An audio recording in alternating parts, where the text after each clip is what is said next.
I don't know how to start it. I always do a cold open. So let's just talk. Okay, we're picking up on part 2, and I'm going to say it because I forgot to say it last time. You're listening to K.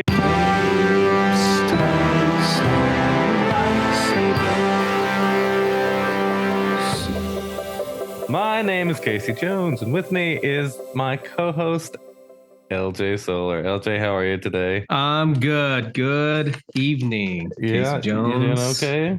Doing good, man. We were talking earlier offline about your ever-changing backdrop. Yeah. We won't tell Oh, anyone yeah? how it's done. You just got a really awesome green screen. Mm-hmm. Yeah. That, or maybe I have, I don't know, multiple houses, multiple estates. For those listening on the podcast, he's always in a different room of, the complex. That's right. Or one of my multiple estates. Yeah, multiple estates. Nobody will know. All right, well, we are picking up on Superman, the movie, right where we left off. He has just flown out of the Fortress of Solitude. An amazing thing. And then we are in a taxi cab. So, and he's like, this is it, Mac. It's the Daily Planet. We get out, and we see the first time we see the Daily Planet is through Jimmy's lens. He's looking around. That's he's trying right. to take pictures of everybody. That was pretty cool how that entire scene where it was just zooming in on folks, on different people. Yeah, that was a pretty cool scene. I like that. Yeah. And then Lois smiles and he's like, hey, what are you writing, Miss Lane? And she says, an ode to spring. I'm going to do a thing that may become a segment where all the different things that the directors tried to work in that you say real fast and maybe nobody will really catch. Yeah. Like just some of the things that they say here, like, Lois, what the dialogue, let me just point out that the dialogue by Tom Mankiewicz, this script was rewritten. Which is Jimmy? Rewritten. Wewitten. It's Jimmy, yeah. Anyway, the script, the writing, the words are just fantastic. So he's like, what are you writing, Miss Lane? And she says, an ode to spring. Ode to spring. Spring. I know. How do you spell massacre? I know. and there's all these words that she has trouble spelling. She can't spell. Yeah, dude. Well, I don't. And I this can't is spell. the first iteration of that. You see that in Smallville and other things later on. This is the first kind of iteration of that. Where she has trouble spelling and that carries over. They go into the office and she's like, a good reporter doesn't get great stories, Jimmy. A good reporter makes them great. Yeah. And at the same time, what's his name? Perry White. Yeah, Perry White. He's reciting that as well. You get the idea that they've heard it before. Yeah, that maybe she's his protege or something like that. Yeah. So they go in and he's like, this is Clark Kent. She's real dismissive of him. And Jimmy introduces himself. And anyway, another line that they try to sneak in is, remember my dynamite expose on the sex and drug orgies in the senior citizens home? Dude, I was like, God. I'm like, she's writing some pretty raunchy stories, man. Yeah, and that's why Perry's like, look, the Daily Planet has a reputation. You can't go around me. We can't do that. So that's crazy, Then we get the moment where Clark, he's trying to open up the bottle of whatever it is, and it gets all over. He could have just stared at it and opened it with his mind. He could, but he has to play the part though, and super fucking clumsy. The entire time he's interacting with somebody else, he kind of just acts like he doesn't know what the hell is going on when he knows everything. Yeah. And this is the first kind of iteration of the clumsy Clark, like we hadn't really seen that really in live action, not like this to this extent, where he's really it, man. There's like, there's no way this guy. There's no way this guy can be that smooth, you know. Yeah. He's got some problems. Yeah. Perry White asks Lois to show Clark around. He says he's giving him the city beat. She gets upset because that's her kind of story. Yeah, and so he says he's the fastest typist he's ever seen. I wonder why. They got to play a joke in there. Yeah. So, oh yeah, because the minute here, so we were in Krypton. I know we just picked up kind of randomly here. We were in Krypton, and then we were in Smallville, and everything was super serious. And this movie is kind of like almost 3 or 4 different parts. And so now we're kind of entering the third part, which is like the comic book romance silliness, you know. Yeah. And so, but there's also some beautiful shots that we'll point out here along the way. Yeah, I noticed that too about the transition, because right where we stopped it from the first part that we watched, it almost seems like we're watching almost a completely different movie, but it's the same. I don't know, it's kind of hard to explain, but yeah, because it's totally different actors. They're in a completely different setting. It doesn't even seem like it's the same thing. And then of course, obviously, it goes back and references some parts of that. Well, it's great. I mean, I think that the filmmakers did a really good job of kind of treating that first part like this is the mythology of the character. This is what makes him where he came is. from. Yeah, and let's not mess around with that. That's why I really respect this, because they were just like, hey, let's take this pretty seriously. And that was the mantra of this program was, or this movie was, verisimilitude. And that just means kind of staying true to yourself. So it's just kind of, we'll talk about that a little later, but it's just like, I actually have a note. I know I always say, we'll talk about that later. We'll talk about that later. We never get to it. But I'll just say like that was, it's just saying like everything, it's got to be true. It's got to feel like it's real. And if we make this feel like it's real, then you know what I mean? It'll work. Yeah. Yeah. So they were like, everything has to have its own kind of levity. So anyway, he asked if he can send money to his mom. I thought that was great. Yeah, and then she jokingly was like, "Oh yeah, yeah, sure. He's such a great guy." And then right after that, she asked him, right, are there any more guys, or any guys more at home like you? Yeah. Nope, I'm the only one. If not really, got destroyed by the sun. Like, not really. I love it. That's fantastic. So then he accidentally gropes her, and this was a thing of. Did you catch that? No, I did not. No, that's why I'm like, what? Yeah, no, when he walks past her, he accidentally, his hand is just, he's looking elsewhere, and his hand goes around her waist. Oh, and, no, I did not catch. And you know what? I do remember the little, but I didn't catch it as that. I just figured they maybe just ran into each other. Yeah, no, it was a sexual encounter. If there was anything, that was a sexual encounter. That's his kind of first day. We're ending his first day on the job. Okay. They go down into the elevator, and this was shot all in New York. And this newsroom place with the big globe is a real place, and it really exists in New York, and it's a newsroom. And they shot it. Yeah, they shot it all in there. And like they had a few days that they shot in New York. And so we'll point out some of the obvious shots that they're like, whoa, that's really in New York. They're going down, and they get caught in the spinning door, and he goes out, and they try to hail a taxi, and someone's like, come here. And they get the bullet, or they not. This is where the bullet happened, where he catches the bullet. Where they're getting mugged. Yeah. So anyway, that happens, and he catches the bullet. I think that's so wonderful. And again, right, the clumsiness comes in where he's like, oh, I must have fainted. Yeah. She's like, well, what the hell good are you for? Yeah. That's the kind of attitude she gave him. I was like, yeah, you know what? You're the one that caused all that shit by trying to be gangster and dropping the purse and then kicking the dude. And then you're the one that she does. Yeah, she kicks him right in the face. he's super apologetic. He's like, even as they're being robbed, he's like, excuse me, I'm sorry. I'm sorry. He's backing up into her. I'm sorry. I'm sorry. And he's like, sir, please don't point that at me.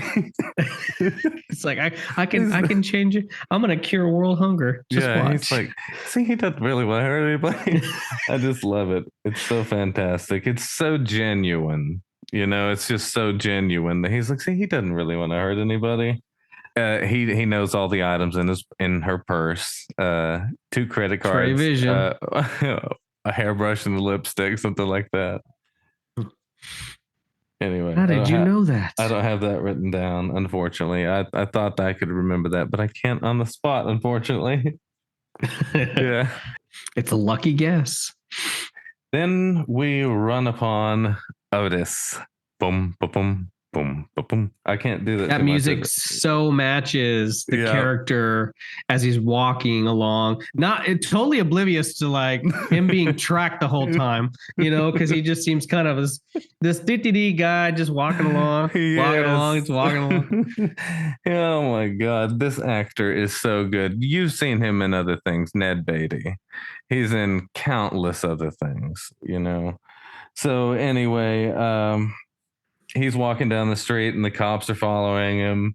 And I like how it just shows what kind of character he is, that he's just willing to rob a blind man. Yeah. Dude. I was like, this dude, and of course the dog's not going to let him get away with it. That's the whole reason he's got the damn dog. Come on now. There's even some fail-safe with that. What's that? I said he has some fail-safe plan for that, for that reason, because he can't fucking see what's going on around him. Yep. Even he asked the dog at the end, he's like, how many did he take? Okay, we get to the train platform, and I don't want to forget this, so I have this written down here. Just filming this scene with the death that we're about to come up was like a big problem. At the time, nobody really knew how to do something like this. Make it composed of all these different elements. And that's what kind of what this movie has done. It created a lot of like milestones in cinema history, Yeah, no, yeah. And as we get further into this, the movie, there's some things that I want to talk about that are specific to that point, because I was thinking about, okay, how are they doing that? As I was watching the film, and it's obvious what they're doing, and I want to see if I'm right. Yeah, for sure. Please, anytime, point that out. Yeah. But this seemed pretty simplistic what they did in this entire scene, because he just gets on the plane. Looks like he walks through the other side, gets off, right? He notices that, and then he follows him down the track, right? In front of the train. All that, I guess, finding the location, but typically it's the effect of having the train come, the guy fall off, and the platform go in and out. How were they going to make that shot work? That was the hardest thing. And it was a liability because like they didn't want to film it slow, for example, with an actual train. How were they going to do that? Right. So they really came up with a lot of different things here, and we'll get onto that later because you're going to remember. That's your part, because I don't want to reveal it. Okay. But they figured it out with that. But anyway, that was a lot of... Is that in trivia time? You bring it up whenever you want to. Okay. Well, there's a specific scene that I remember something. Okay. I'm like, oh, okay. There's a couple. Yeah. Well, just don't forget. So will not. Anyway, one of my favorite lines in all of cinema history. It's amazing that brain can generate enough power to keep those legs moving. Dude, I know. And the way he says it, he's so like, this motherfucker. Like in today's terms, it'd be like watching somebody like that and being that in 2023 would be like, this motherfucker. Like that's what it reminded me of. Like this, like doesn't even know what the hell's going on. I gotta watch him with some cameras and find out that he's being followed, dude. Yeah, that was too fun. That was funny, dude. Oh my God. Yeah, he has to watch Otis. I love it. It's very Bond-like, where he's got the key, and the music swelling, and Miss Teschmacher is looking at him. Yeah, and then like he just pushes the guy off. No remorse. Oh, he's got to like flip the lid, stick the key in, push the button, and then he's got a slider. He's like, all right, now I'm controlling this. Like, I mean, back then, like that would be the ultimate death trap. You know, that was a pretty cool scene though. And so, they had a hard time trying to film that. I guess you can understand why. I mean, they were like, how do we do this? Do we get a real train and film it coming at the guy jumping in front of it, or do it? So we'll get at it later. And I was not expecting him to die. I really thought, so he was feeling this wall, and then he was like, oh shit, the train's coming. So he's like, I'm just going to do what this guy probably did, lean up against it. And then he's like, oh, I'll be fine. And then the door comes up flush with the wall. And he's like, all right, I'm just going to press a little harder. And then he's like, nope. Lunges him forward. But that, you know what? That's true, man. I don't know how they did that. There's a couple of other scenes that I'm like, okay, this is probably what they did. That one, I have no idea. Well, we'll talk about it. It's a combination of a lot of things. So, we get the face reveal that it's Gene Hackman, and Miss Teschmacher says, sick. And, You're sick. And I like how he's You're diabolical. Yeah, I know. He's like, hey, if you want to be the greatest mastermind, like evil mastermind in the world, this is what you got to do. For those on the podcast, I'm shaking my head like in an acknowledging fashion. Up and down. Like, yeah, I did that shit. Yeah. That's what he said. And sick when I'm mere days from executing the crime of the century. Yeah, that's what he said. So, Miss Teschmacher is, what do you think of her?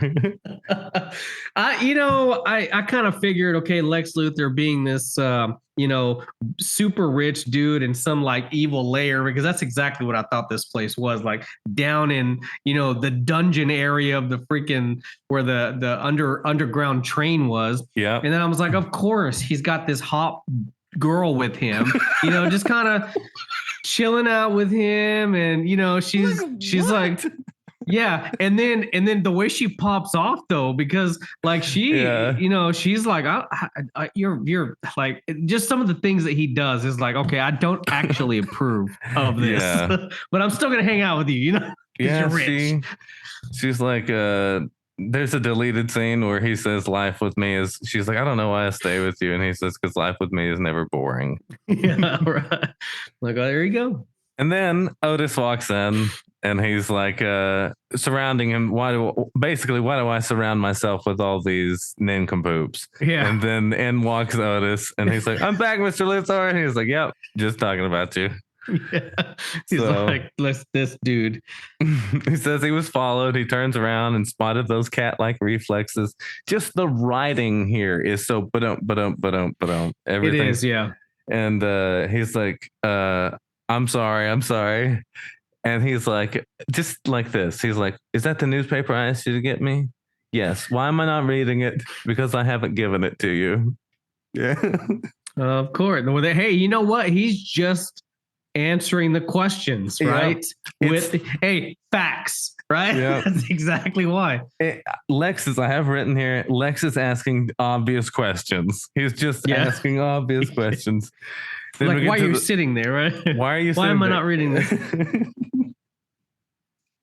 We get the 6-year-old story where he's like, whenever I was 6-year-old, I'm 6 years old. Whenever we get the 6-year-old story, whenever he says, whenever I was 6 years old, my father said to me, "Get out, leave, or get out." Yeah, that's right. I was like, God. Yeah, that's right. Because Miss Teschmacher, right? Is that her name? Teschmacher says that. We find out that they're like 200 feet below ground. Yeah. So anyway, but you can tell that it's an old converted subway station because some of it's bricked off. Like the pool area is like where the steps that people would go down that the trains would go. Dude, and it's bricked off. You know what? I would love to make something like that in my house. It just looks so cool under there. And then the pool area. Yeah. I mean, it just looked like a filthy rich dude's pool. You know what I mean? like to be able to convert something like that. And he's just swimming around, having a good time. But, and then they try to set it up down. Okay, think about this. 200 feet down, right? Yeah. And then yet it looks like Miss Teschmacher is like relaxing in like the, I don't know, it reminded me of like the Hawaiian island. She was just out there like sunbathing and he's just having a good old time in the pool. What are they going to do? I know, right? They're hiding out from... we don't know what in this movie. The government. Just because they're bad people, we find out that they're just bad people. So anyway, you get the idea that they've heard this story because he's like, can you imagine what people are shelling out from there for a few miserable rooms off of a common elevator? What more could anyone ask? Yeah, and they say it together. Yeah, I did catch that. That was pretty funny. So now we're back at the planet. He's right, dude. Yeah. I mean, I can only imagine back in case the film was in 78. I mean, in today's money, I mean, it's just a ridiculous amount of money. He's not wrong. Yeah. He's not wrong about Manhattan. I mean, it's still an expensive city to live in. But can you imagine them? I guess I never thought about this, but imagine them like they have to go to the grocery store. They have to eat. I mean, do they have to do that every fucking time that they want to go to the grocery store? Probably. Oh, mean like the way he exits and got to get through the train? Like, how are they going to get all the groceries in there? He's like, Otis, did you get the ice cream? It's melted, Mr. Luthor. Why, Otis? Because it takes 45 minutes to get across Manhattan. And I can't take a cab. I don't know. I guess they could take, it was cash back then. All right. So back at the planet, this shot, whenever it's nighttime and it's the end of the day. I don't know if you noticed this. It starts on Perry White where he's like, blah, blah, blah, blah, blah, put it to bed. They're closing the end of the newspaper. Yep. It is one continuous shot throughout the whole thing that it never cuts until the end of the scene. Wow. No, I did not get that. If you watch it again, like it doesn't cut. And so like we get Perry White in his office, him coming around to Lois, Clark standing up, him asking her if he wants to go out. Her saying that she's going to meet Air Force One. She doesn't live like her sister, blah, blah, blah, blah, blah. He comes in and asks if he can take her to the airport. She says, not unless you can fly. Then his jacket gets stuck in the door. Oh, that's right. That's okay. Now I know what scene you're talking about. Yeah, because that's when she opens the door again and is like, "Hey, will you take this mail for me?" Yeah, I was like, "Dang, man!" Like totally all of that. Then he turns around and wants to get onto the elevators, and he tells these people good night, and they ignore him, and he hits the elevator button again.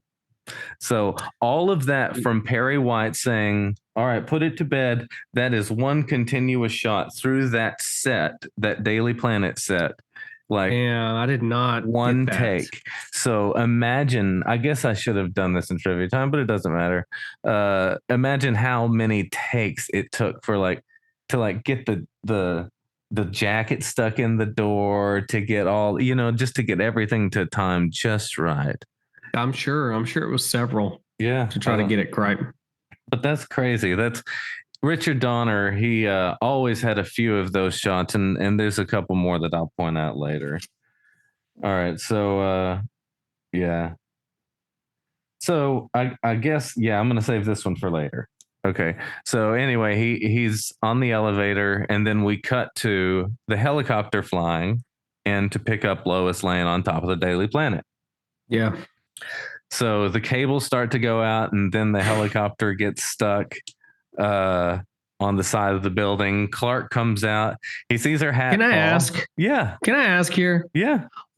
Why did the pilot pass out? That's the one thing I never understood. He was just scared. I thought pilots were supposed to be super composed, man. Hey, I fly all the time. All right. And shit like that goes down. I wouldn't want my pilot to be like, all right, protocol. What do I need to do? There's Checklist. A train driver that passes out in Superman 4, so it must be something going around in Metropolis. Dude, I don't know, but I was like, she's screaming her head off, and this helicopter is just going out of control. And right before it lands and goes over, the pilot's like, yeah. He's like, well, shit, we're all going to die. We are going to assume that he had a heart attack. Maybe. So maybe, yeah, because we don't know if we don't even know if he's alive. He said, "Gentlemen, that man needs help." We're getting ahead. That's okay. It. All right. All right. All right. So, yeah, all of this happened. So this is a combination of like a lot of different things. This is one of my favorite scenes in this show or in this movie. See, now you got me saying it. I was like, in this show, the show's pretty good. It's a movie. It's a movie. So anyway, Clark comes out and sees that it's Lois's hat hit the ground, and he sees her up there using his telescopic vision. We assume. Yeah, it gets closer. They do the telephone booth gag. They're just he's like, it's too transparent. Yep. So let me just go to what is it called? A revolving door. I'm gonna call it a rotary door because that's a rotary door. That's fine. Rotary door. We'll call it whatever you want, dude. That is super transparent, but he's like super hyperactive speed. Yeah. Can't even tell until he comes out, and this dude was like, "Yo, man, I like the suit." That was hilarious. I love that scene too. He's like, "Hey, just say, Jim." And then his demeanor, Superman's demeanor is not like super clumsy. He's like, excuse me for one moment. Yep, exactly. He gets super focused and super serious. It was like night and day. And that flying shot of him coming up, like that's real in New York that they filmed, and he was on a crane in New York, and they lifted him up probably 6 or 8 stories. I don't know how high, really. Maybe higher or lower than that. Probably one of those things, higher or lower. Dude, yeah, because I would have figured maybe a couple of stories really quick, to get them lifted up and then slow it down and bring them back down, and then they film the rest of the shot. Yeah, they probably filmed it. Sorry. I was gonna say just that's when she's falling, right? He's like rushing up there. He's like, oh shit. Yeah. So that's a combination of a lot of things, like kind of projection and stuff like that, and kind of real in New York on a sound stage models. It's wonderfully cut. Everything is just, I just love this scene. She falls, he catches her. They say, easy miss, I've got you. Yeah. Well, who's got you? She's shocked. I would be too. And I think that that's a reference to a song that was popular at the time. I'm not 1,000% sure because I don't know the name of the song. But anyway, you weren't born in the 70s? No, I wasn't. Contrary to popular belief. So this scene We're was getting old, but not that old yet. I'll never be born in 1978. This scene was referred to as the double jeopardy scene because it was originally just going to have the helicopter just fall, and Lois was going to, or the helicopter come out of the side of the building. Lois was going to fall. He was going to catch her. And Richard Donner was like, no, what if the helicopter falls too? And so I'd want the helicopter to fall. Yeah, they did that, but they're Superman. Like, well, how are we going to do that? So it became known as the double jeopardy scene. So just imagine like how insanely dangerous that was, because there are times that you see them on top of the roof that he's flying and he's got her. In reality, they're both strapped to a helicopter that is, everything is being moved on this chassis. If something were to happen, it's just crazy, Yeah. I'm sure the other producers were like, really? Like, how the hell are we going to make this work? And there's the brainstorming sessions to try to figure it out. And so they had different sizes and different, types of helicopters that they were used during that sequence. So He says that he's a friend. She's just completely stunned. And she's like, it manages to get out. Wait, who are you? And he says, a friend. I love that. And then he takes off. He takes off beautifully. It's wonderful. Yep. So they actually turn the camera because he just took straight off up. But you can see that they turn the camera. I wonder how they did that because it looks like he takes off and then he kind of like does this as he's turning. So they he kind of roll the camera a little bit like that to get that. To give it to some context, like he's not just like flying straight. He's trying to do this. I don't know. Yeah. Looked cool. All right. So before we get to the super feats, like everybody was really cheering him on because he saved Lois, you know, but I had imagined that people would also be pretty scared at the same time. We're like, all right, so yeah, this dude saved the day, but what the fuck did he, how did he do that? So we get the super feats. We get him catching the burglar, walking up the wall. All right. So this is where so number one, this whole scene was really funny because it's just like one thing after another. Like he's just going around finding all this These crime. These are the super feats. Yeah. Yeah. So this first one, he sounds like my dad whenever he's like, hi there, something wrong with the elevator? Just super calm and collected about how he said it. So smooth how he came across in that scene. But this is where, like, obviously he is not scaling a wall with these little last suctions cups, right? Yeah. So, you know, and the way they filmed this, I know they did it this way. They were obviously on a exactly. Laying down, right, crawling, and he was standing over him like that. Yep. And then the scene where he falls back was really cool because I was trying not to look at it like, okay, they just have the camera turned, right? Yeah. Like you see those scenes of people crawling up on the wall and on the ceiling. That's right. It's Batman. So he's on his hands and knees, like looking up at Superman, and he's like, he's gonna throw the way he throws himself back to come across as if he was like let go because he's like really tripped out. And so then they had to fly him across. But think about he catches him, and at the end, think about the guy. He was really on that stage, suspended in the air and tucked into his desk. This way, yeah. You know, no, I did not even consider that. Yep. He had to have been. There's no other way. He was, I know for a fact, but I mean, he had to have been to get that shot the way that it looked. There's no other way to do it. But isn't that crazy? Dude, that scene was tripped out. I didn't even consider the guy sitting in the chair, right? Because he was like, nah, surely not. Nah.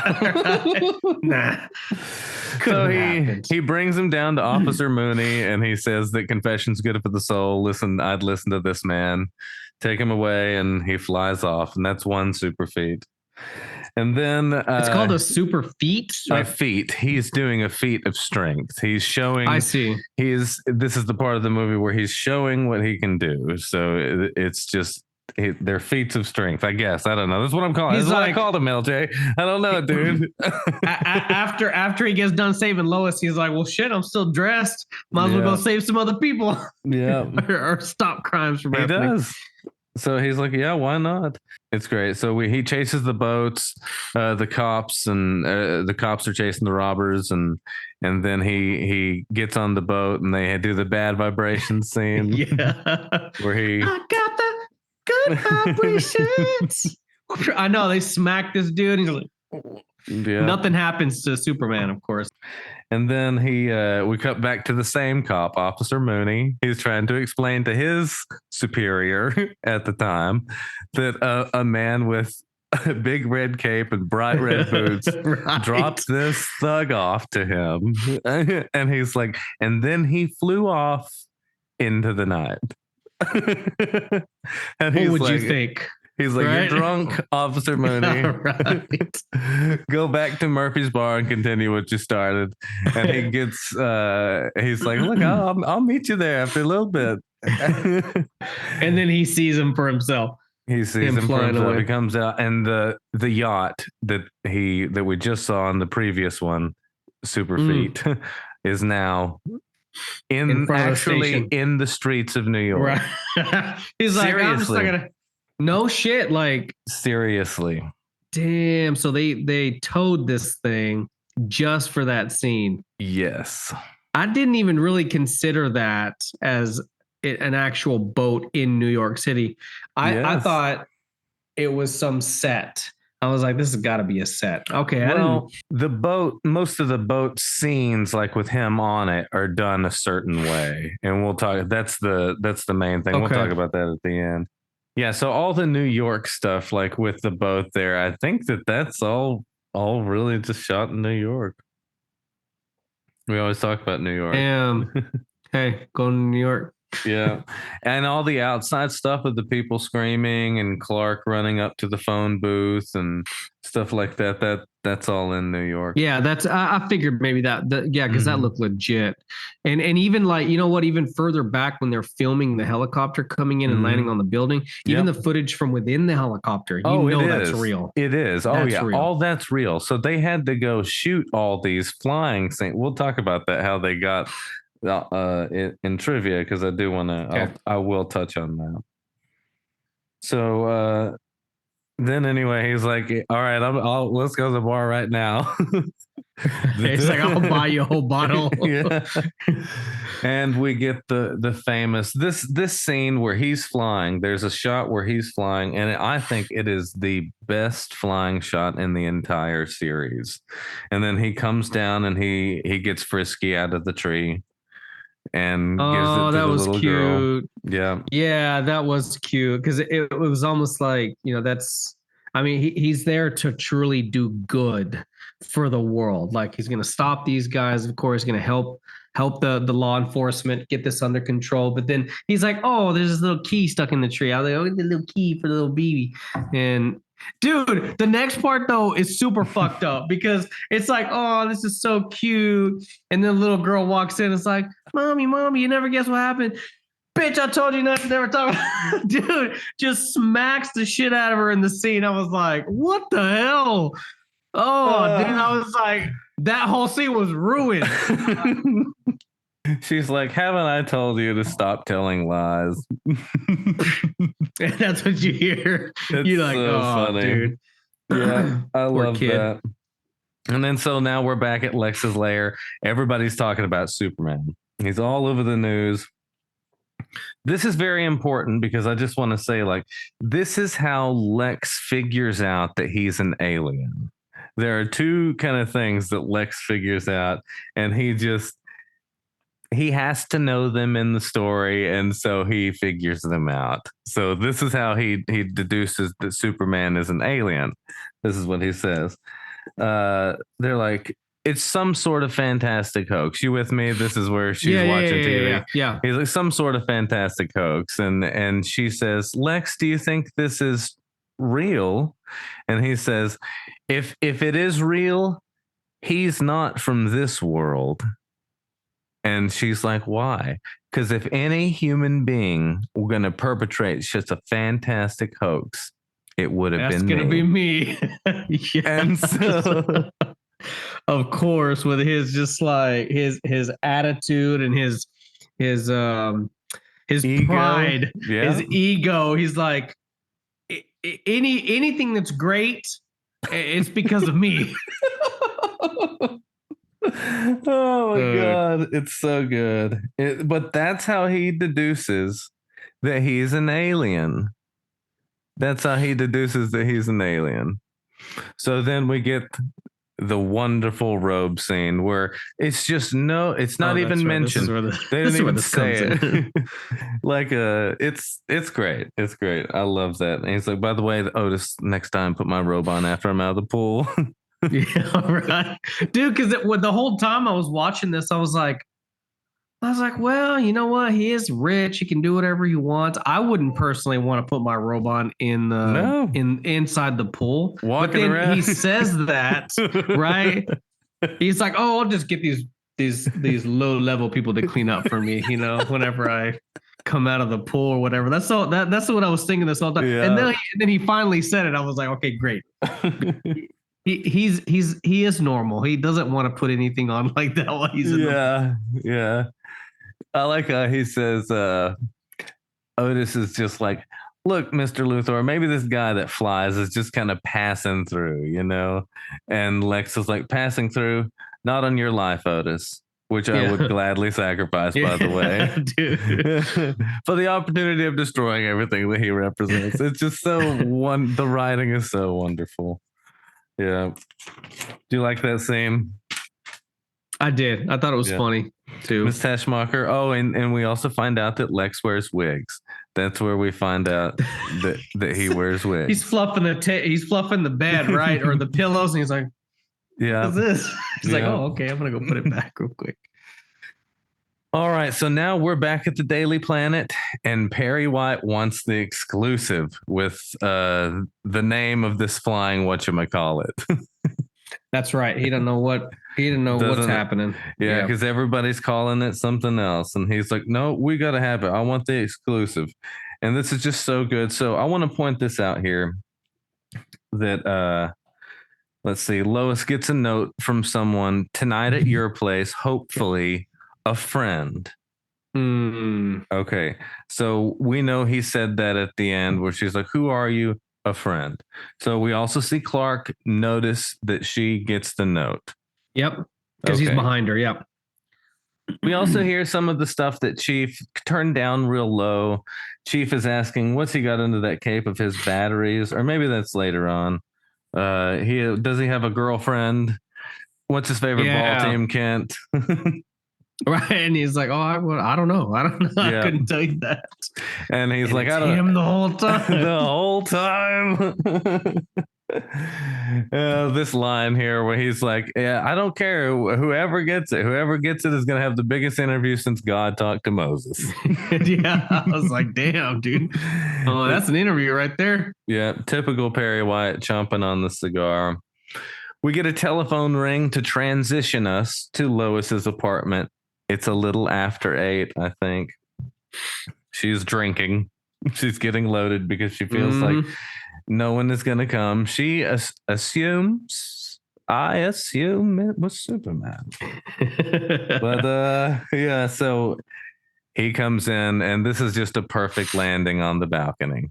Yeah. Oh yeah, the way he kind of floats in. You know, he's like coming in. He's like, I am here. It's just perfect. And he's like, good evening, Miss Lane. It's just so wonderful.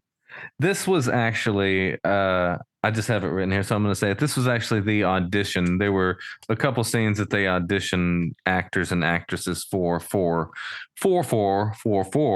these roles. And this was one of them. And they knew that Christopher Reeve was special among them when he was like, I'm sorry to drop in on you like this, Miss Lane. And because that was something he came up with when he was auditioning. I guess. I don't know. I mean, maybe at that time, you know, and because he did that. And there's a story of them turning to each other and just being like, well, maybe this is the one. But anyway, cool. So this was the audition scene. It's kind of a Romeo and Juliet vibe. It's like they're kids on a first date, you know? And even her balcony is legit, man. I mean, it's all pretty and it's like a little, even though it's in smack in the middle of downtown Manhattan, New York, the Metropolis. Metropolis, the epitome of what city like would be like. No vegetation, just a bunch of, you know, she's got a bunch of vegetation. She's got it was cool. There. Yeah, it was cool. That's what I'm saying. Like it's so different. It looks like a mini tropical. I don't know. It was just pretty cool to see. But let me ask you a question. It's really pretty. Let's logistically, how does a reporter pay for that in New York?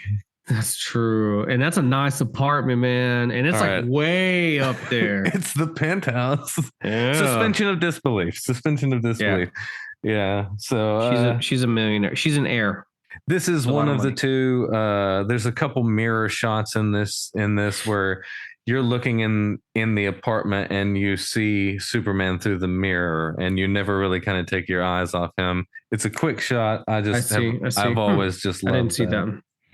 Yeah. Oh yeah. She says don't smoke, and he says he never drinks when he flies. Yeah. So. I thought I did catch that. I thought that was pretty funny. It's almost like, oh, I never drink whenever I drive. You know?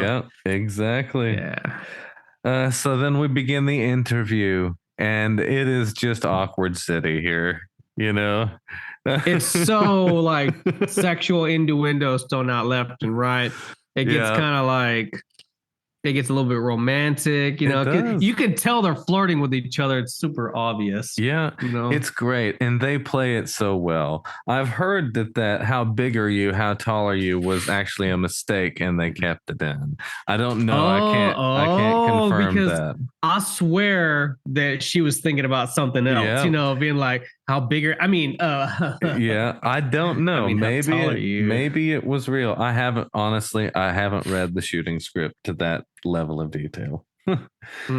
Okay, so anyway, they flirt, and she asks him to look at her panties, and then I know, she's like, what color panties am I wearing? Yeah. What else do you want to do? He's rubbing his nipples, folks. For those of you on the podcast. I was like, what the hell, man? Yeah. And then he's like, well, I can't tell because this is lead. So he just introduces the beans. Dude, that's a whole, you know what? You bring up a good point, dude. He's just giving out all his family secrets. He's like, I can't see through lead. This is what I like to do in my spare time. You know what? Like, this is where I live. This is when I'm vulnerable. This is my social. This is my social. Here's my tax ID for my. Here's my passwords, all my logins. Here's a couple of checks. They had checks. They didn't have. Did we have credit cards back then? Yeah, for sure. I'm sure that. Yeah, for sure they had credit cards back then. Yeah. He says something. What does he not answer? He's like, I'm not going to answer that. Or, what? It's one of the questions where he's like, I'd rather not say, or where are you from? Yeah. Is that? No, she says, how old are you? And he says over 21. That's right. Yeah. Over 21. That's right. Yeah. Yeah. That's like, the one that he's like, you don't want anyone to know. And he's like, yeah. Yeah. So. That's right. That's right. I remember one of those questions in there somewhere. But now just that we're bringing that up, why is it obvious that there needs to be a secret identity that he's someone else? I don't know. Anyway. And he does say truth, justice, and the American way. I love that it's just flat out said, you know? Yeah, and that's genuine too, because based on his personality, and he doesn't boast about anything. And you know what? It's because of how he was raised by his dad and his mom. I really think that's where that came from. And he really truly is. And what his dad said in the Fortress of Solitude, where he was like, look, they just need somebody to guide them. Yeah. Excuse me. Guide them along the way. Yeah, for sure. So that he is genuine about who he's just really there to help people. You believe him, you believe him in this. And she says something that's even relevant to this day. You're going to end up fighting every elected official in this country. Dude, yeah, that is so true. Yeah, or fight corruption, and dude, because it's constant, man. Even today, right now. Yeah, he brushes it off, but he says that he never lies, and that's a stretch. So we're just again gonna sweep that under the rug. Yeah. It's not like I lie every day to you. Not even white lies, dude. Well, he's Clark Kent in front of her all the time. I mean, true that. You know what? That's a big ass lie right there. You're not coming across. You're not coming clean. It is, but I don't know. I don't know. I mean, I don't know. It's just that he cannot tell her because he wants to protect her, because if people find out, that he is who he is, they're going to go after those who are close to him, blah, blah, blah, blah, blah. Of course. Murk the whole Daily Planet. She wants to know how fast he can fly. He invites her to come up. And I love this. This is where it just becomes it's hook, line, and sinker right here. It is, man. You know? It's super like flirty, and it's like a date night is what it is. Like, this is what you would do if you were Superman taking somebody out on a date. Yes, a first date. This is what you would do. Yeah. You'd be like, hey, I can take you for flying. I can take you flying. You want to go flying? And she says, Clark says that you're just a figment of someone's imagination, like Peter Pan. Mm-hmm. And that to me is like, oh, that's fairy tale, but this is real.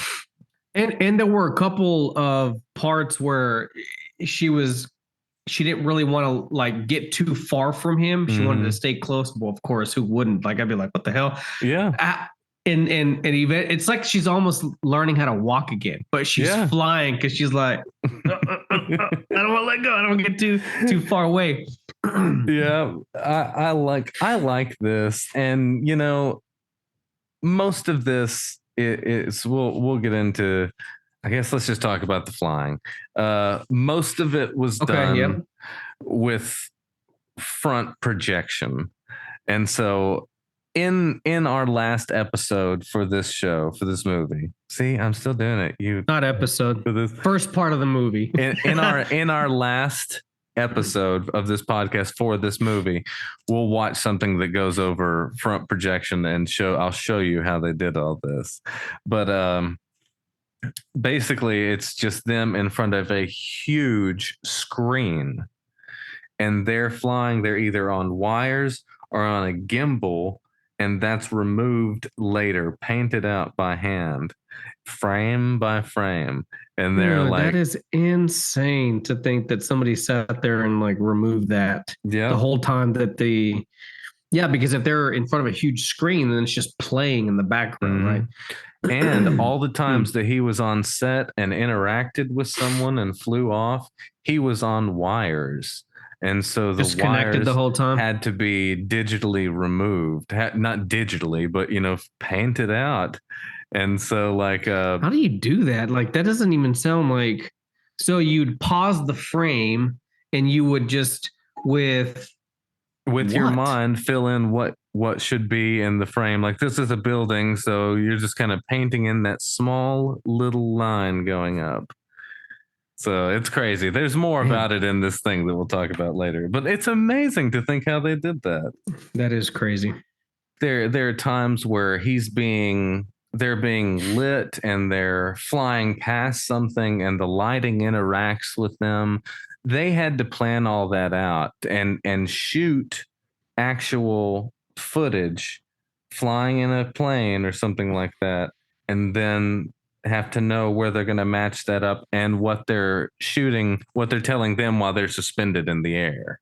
I got you. You know what I mean? So all of that's going to sync and how to up. interact too, right? Because they have to know what's happening. Like when they come up above the clouds, of course, I travel all the time. So when I come up, right through the cloud, it takes me back to all those times I've, been climbing, and it's job. Like, dude, they did. But like, and then also kind of interaction of the like the Statue of Liberty and stuff, the lights like, on them, everything. Yeah. Oh my gosh, that looks amazing. Like, what kind of reaction would you have, if you were to have that same experience? It was pretty cool the way they did that. But that's true. I didn't think about that. Yes, they're behind the screen, but they don't, it's almost like they have to know, maybe they had to watch the video over and over again to understand, okay, this is where the director's telling them in real time, like, okay, now you're passing, it's on your left, look at it. I'm serious. That's what's happening. What? Yeah. That's what they're doing? Yeah. Oh, I thought they just was like, okay. And most of the stuff, the audio is recorded, not most of it, but for this flying scenes, there's no audio, so they can just mute it. And he's saying, okay, now you're coming up on the Statue of Liberty. All right, now look to your right and give us a smile, and I don't know. He's probably directing them like on what to do. So that's cool though. Yeah, that's cool. I guess that would make sense. And then they just take that part of it out and the audio, right? Whichever the music is over that. Yeah. And so then they get above the clouds here, and this was all on a sound stage with dry ice. in filling the floor. And so when they had to reset everything, they had to open the soundstage and get all the dry ice and smoke out and then reset it and have it sit there for a while so they could get that shot of them flying how up. much freaking work is that? Yeah. How much work? Yeah. It's crazy. Yeah, the shadows are great here whenever they're flying. And contrary to popular belief, she is not flying on her own. No. Yeah, I know that the physics so don't strong. work. I know. He's so strong that he's suspending her whole body while she lets go, Yeah, I know the physics don't work, but it's a beautiful, loving air ballet, and I just love it. Air ballet, I like that. It really is. He lifts her up and they fly, and it's just great until he drops her. And he's like, shit, I gotta go get her real quick. She's never gonna fly with me again. Exactly. There's a bunch of memes out there, LJ, that are just like, they're what? Yeah, well, she's like, I'll never tell anyone your secret. And he's like, I know, Lois, I know. And then it cuts to this. he's like, this is why. We'll let your ass. I'm gonna kill you if you say anything. So then he catches her and they go into the "Can you read my mind" segment. So this was originally supposed to be a song that she sung over. Where Lois is like, "Can you read my mind? Do you know what it is that you do to me?" It was supposed to be like, "Can you read my mind? Do you know what?" And some like 80s ballad. Yes, and it exists out there. You can Google it, put it in your Google machines. And there's also, I think, a disco version as well. So it's all. What the hell? It's a disco version. It's amazing. Margot is great. The way that she smiles up at him. The cape is wonderful. Oh, I didn't do it right there. What? Maybe I did. What cape? That right there? Oh, you did it, LJ, man. See, he did it. So, how did that bird get up there so high above the clouds? I don't know. I don't know. That's true. Is that a real bird? I think so. Dude, because I saw that too, and I was like, well, maybe that's a real bird. Because why the fuck would they just throw in some random bird into the shot so they could prove it was real? No, it had to have been a real bird, but I just wonder how they did it. It's just, I'm sure they just let it go, but hoping that it'd fly in front of them, that's just crazy. So the cloud dives through the clouds, and then he gently picks her up, and I just love that shot right there. And they fly gently into the balcony. Again, same way. He just kind of like floats in and it's like, here you go. Yeah. Let me set you down. And it's just a perfect landing. He says he forgot to time ourselves. And they say goodnight, and she won't let go of him.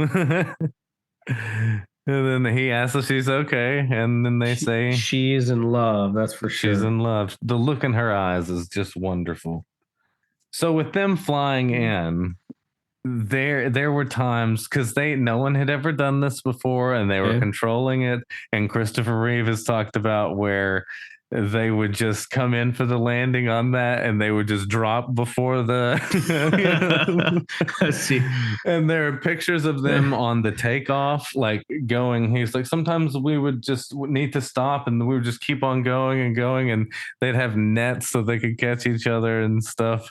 And it took so long to film.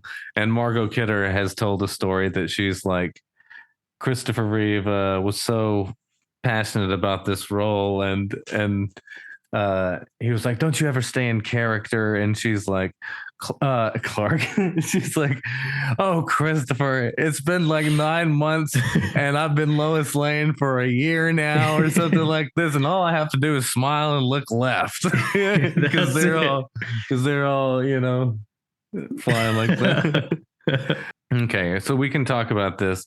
This is another one of those shots that doesn't cut, and it goes where Superman flies off and she walks A little bit to the left, she says Superman, and then Clark is at the door. Oh, that's right. Yes. Okay.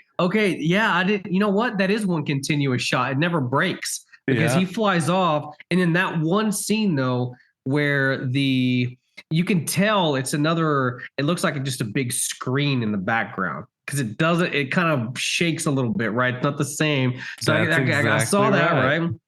And then he comes back around. He's like, "Hey, Lois, I thought we were supposed to go out." And that's how the scene was done. Those two things were filmed like 9 months apart. And so him flying off was filmed, and then they did projection, on a big screen in front of her. Okay. And that's how they were able to achieve that shot. And it's just a wonderful, wonderful shot. It's one of my favorites in the film. Pretty cool. Yeah. Cause I didn't even, I forgot that he flies off and comes around. He's like, I'm just going to get undressed real quick, switch. Yeah. All right. So it's Clark at the door, and he says, Lois, we did have a date tonight. Remember? So are we to assume that Clark is supposed to be sending the note? And she's like, oh, is he a friend? You know what I'm talking about? Yeah, you know what I mean? Yeah. Because I thought about that too. I was like, wait a minute. It was Superman that said it? Well, obviously it was him, right? But he wanted to make it sound like maybe he's the one that slipped her to the note. We have another mirror shot where we can see Lois going into her bedroom through the mirror. He takes off his glasses and he grows a few inches. And he's considering telling her.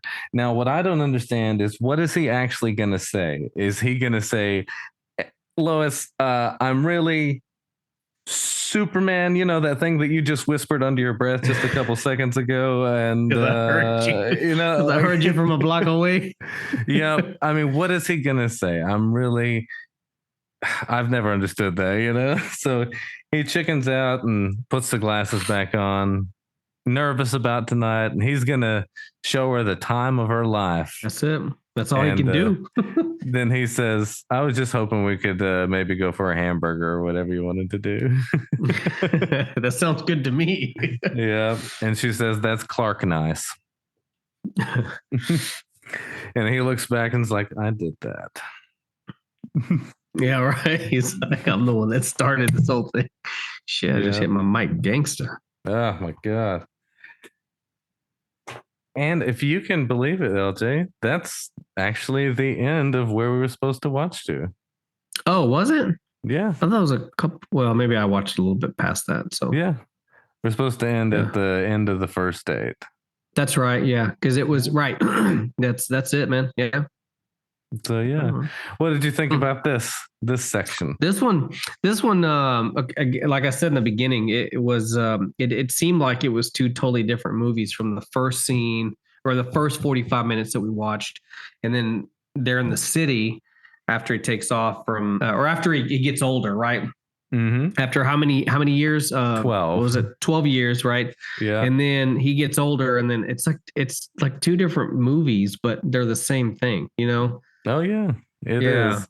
No, it's good. And this next section is kind of like another movie in itself. It's just the way that it is shot and what's going on. It's another thing kind of in itself, and I love it. So, but it all works together as one continuous piece. So it does.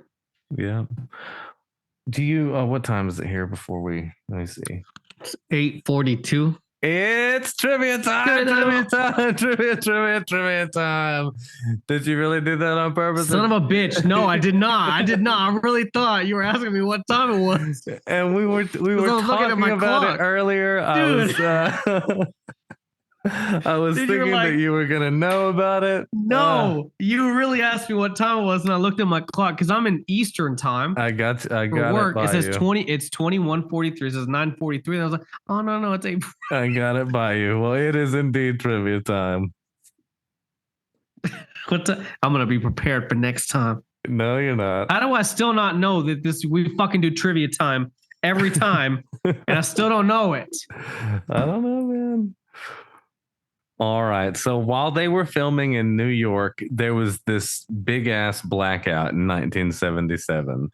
So the story goes that the cinematographer, Jeffrey Unsworth, he's wonderful. He's the one who gives this movie that little glow to it. He's the camera operator, the cinematographer. And he plugged it. He was like, I just need another light. And he plugged it into the lamppost. And then the blackout happened. And he thought that he did it. He was an Englishman, you know? He's like, shit, I caused the blackout. And he really thought, because, you know, mass media wasn't what it is today. You know, so Christopher Reeve and Richard Donner, the director, were the two people talking, the air pilots talking to each other, where he's like, I got a quick flight from Miss Lane here, and yeah. That's cool. Okay, I didn't know that was them. Yeah. There's always cameos made by, well, not always, but a lot of time the directors themselves actually make small cameos. I know a lot of the Marvel shows, it was actually Stan Lee. Yeah, Stan Lee. Yeah, I see what you're saying. He every one of those Marvel shows, he made a cameo. There's the directors do as well. Did the director ever make a cameo in Superman? He was he's in Superman 2 that made it to the theatrical cut. He's in Superman 1, but I think he's kind of cut in this scene. He's in the scene where Otis is walking by in New York. He walks by, or maybe it's right before the robbery. I don't know. It's in New York, but I think it was probably cut. So the 4-minute helicopter crash scene, the double jeopardy, took about 12 months to film across multiple continents, you know. So they were in New York, they were in London, they used miniatures. No shit. Yeah. They did all of that just to come up with that. Well, I mean, I imagine and nothing of that magnitude took just a couple of days to figure out, right? So I mean, the streets are in New York. You know, the helicopter's real. It's not really hanging on the side of the building. That's on the stage in London. There's miniature work done. You know, there's front projection, all kinds of stuff used. 30 seconds took how 4 long? minutes. It's 4 minutes, and it took 12 months. Dude. About 12 months. It's just insane to think that. I mean, that's true. I mean, that goes for a lot of shows. I mean, even today, I mean, there's some scenes that just take forever, it seems like, to film, just to get that small little segment the way that you want it to. But imagine then, like, and that's the thing why I love about Richard Donner is because he wanted it to be real. You know, he wanted it to look and feel special. And we kind of said this last time, but the words Superman are, as John Shea would say from Lois and Clark, Superman. Super. Is not spoken until about 90 or so minutes into the film. That's where we cut off here, LJ. That, you know what? Yeah, not and you see the logo for the first time, I think, too. That's something, you know what, we didn't actually talk about. Yes. Is when he's walking, he's like, all right, showtime, baby. When he does the reveal. Yeah.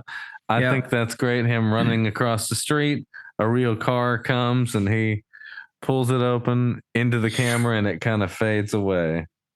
And then it shows him. Now he's Superman. Yeah, that was cool. We talked about verisimilitude, and that's why they really wanted to say, you know, the tagline for the film, you know, was "You'll believe a man can fly," and that's like a pretty bold statement to say. Yeah. So what was that? What was that? The word it almost sounds like a name. Marissa Donahue. Or that's it. Marissa Donahue. That's what they're like. That's what we're going to get with. You to believe. Verisimilitude. It's a really word. Verisimilitude. Yeah, even that, like, yeah. It just means wanting to be real and keeping to the truth about it. E pluribus or unum. What does that mean? Doesn't that mean the truth or something? I don't know. That's not in my notes here, so I wouldn't know. It should be, Casey. You're supposed to be. Don't you have an IQ of 1,095? We'll get into IQs next time when we talk about Lex and Otis.